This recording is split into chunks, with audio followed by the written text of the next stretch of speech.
Well, the boys are back in town, man. The Detroit Lions training camp, day 6 was today, and today was the first day that the public could be in attendance. Today it was loyal Lions members tickets, and it was jam-packed. You could not find a seat. Like, you had to wait till people got up in order to get a seat. It was that crowded. So I implore you, if you're going down there Monday or any other day, you need to get there early. Don't show up at 9 o'clock and think you're going to get a seat. Now, I saw some things that this is going to be an extended version of the observations because I want to bring in what Tim was doing, and also I want to bring in what I saw as well. Now, if you're wondering why I'm in a tank top, it's because it was hot and I just don't want to put on another shirt until I take a shower. So it's probably too much information, but anyway, without further ado, man, let's take a look at what Tim Twentyman had to say. It says Jared Goff was 5 for 6 with a touchdown pass to wide receiver Jameson Williams on a crosser. This was a red zone. I want to say this was red zone, but he gets into that a little later probably. Goff's only incompletion in the period was a drop by running back David Montgomery. Yes, this was red zone work because this was on the end of the bleachers that I was sitting on. I thought Goff had a strong day overall Saturday. Hendon Hooker ran the second offensive unit and went 3 for 6 in the period. He made a great throw to wide receiver Tom Kennedy in the corner of the end zone for a touchdown, but missed high on a couple other throws. That was the kind of the story with Hendon Hooker. Kyle Allen was a perfect 6 for 6 for the third team. 4 of those were short drop-offs, but he did make a really nice throw to rookie wide receiver Dominic Levet between 3 defenders for a score, and had another touchdown pass to tight end Brock Wright. So the first one I want to talk about was the Hendon Hooker. You know what? Let's go right into mine. We're going to go straight into mine and what I saw because it's funny getting, being able to see it myself. I can actually kind of add to this. So this was red zone activity. This was red zone. So they had the first team, the second team, and the third team.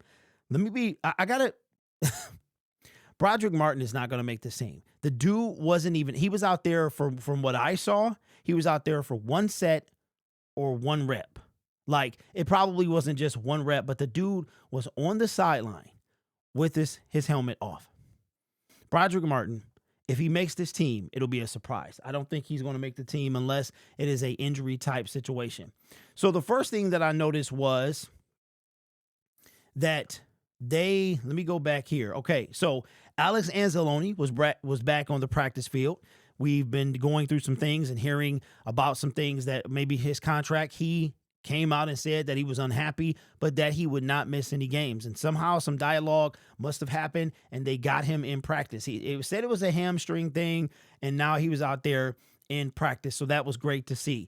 What also I saw was that it was a heavy emphasis on the run at the beginning of the practice. When the practice went live at 8:30, they had the first team running, and it was run. Jared Goff probably didn't throw a pass for at least 10 plays. Like, it was 10 straight runs or somewhere around there, a bunch of runs. And I could see, and you also saw David Montgomery and Jahmyr Gibbs on the field at the same time. So we're going to see much more from the run game, in my opinion. It's not going to be any of that Benedict Snake Johnson stuff where it's one or the other. You're leaning on one, or you're get away from what's working, especially when you're playing the 3rd worst rushing defense in the NFL. Thank you, Benedict. We appreciate you.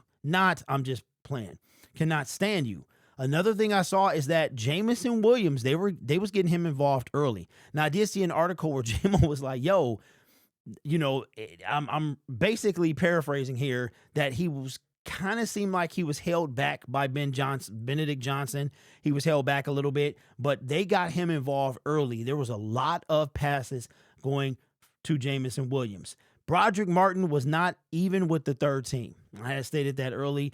It was terrible to see. It really was, man, because this guy, and when he was out there with the third team, and he was on the right side of the line getting manhandled by whoever was opposite him, and that person was also on the third team defense.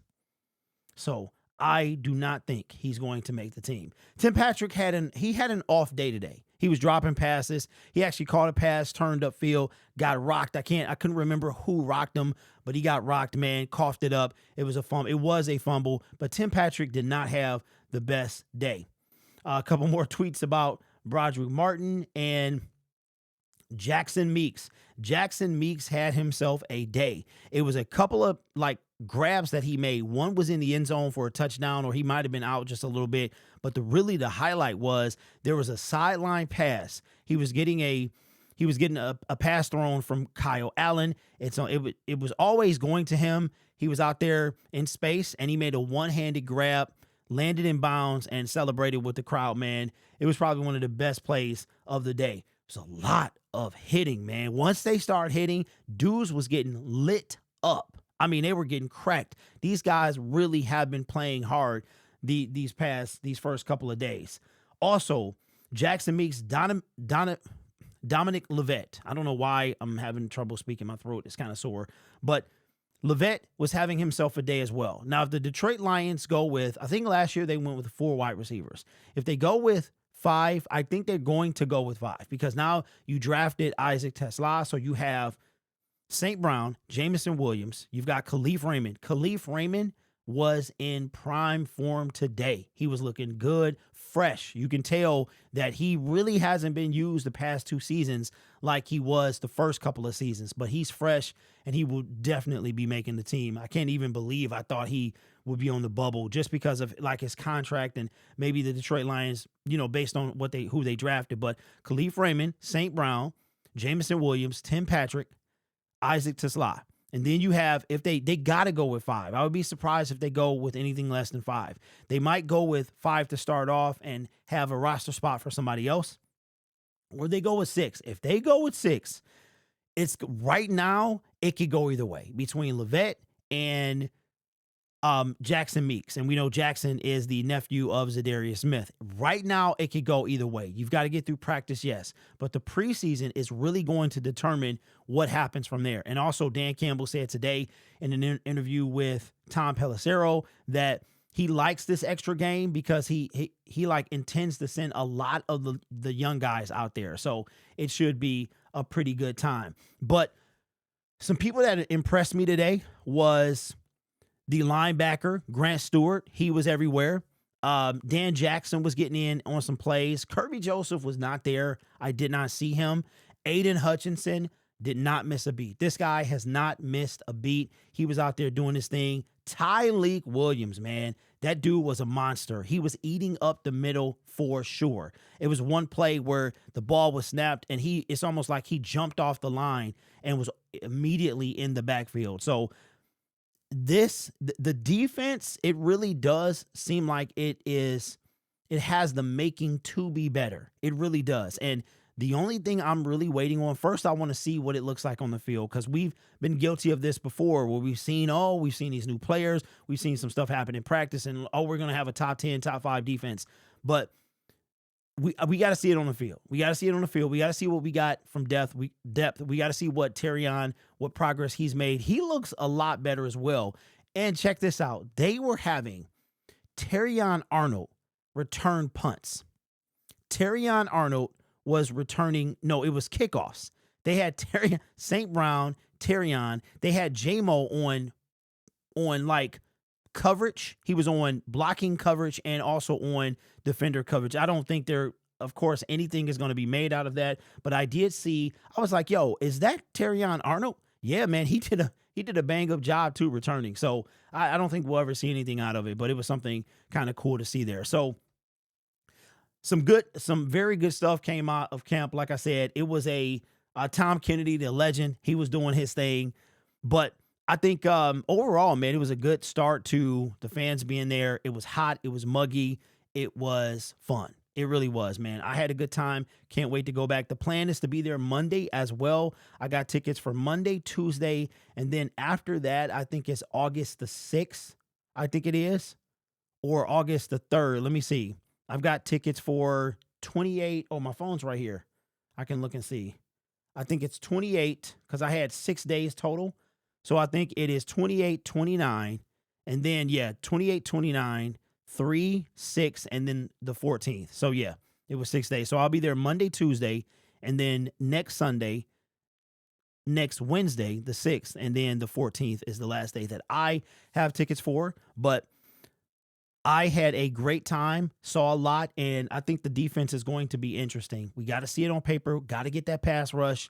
I mean, you know, I saw what I saw from Marcus Davenport. He's the same he's always been. Marcus Davenport has all the makings to be a decent pass rusher. He just has to stay healthy. He's going to do the same thing. Lots of power, big dude. But I think the thing that stood out to me was Hutch, Tyleek.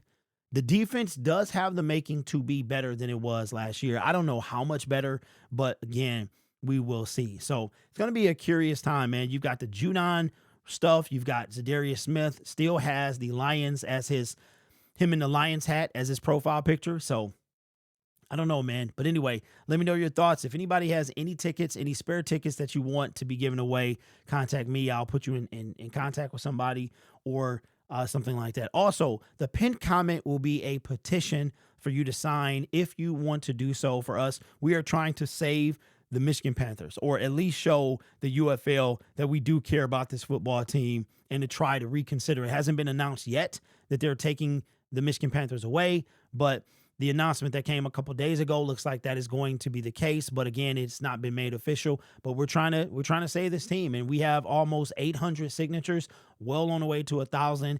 And if you think about it, if we can get 1,000, that'll be 1/10 of what we had in the stadium. But if we are able to save this team, we're going to have to show up and show out, or they're going to quickly take it away again. So anyway, that will be the pinned comment. This channel is made possible by viewers, subscribers, and members just like you. It's because of your support I get to do what I do. You could be anywhere else on YouTube, but you choose to rock with me. You guys are awesome. Take care of yourself and each other. And as always, go Lions. I'm going to stay in this tank top until I take a shower.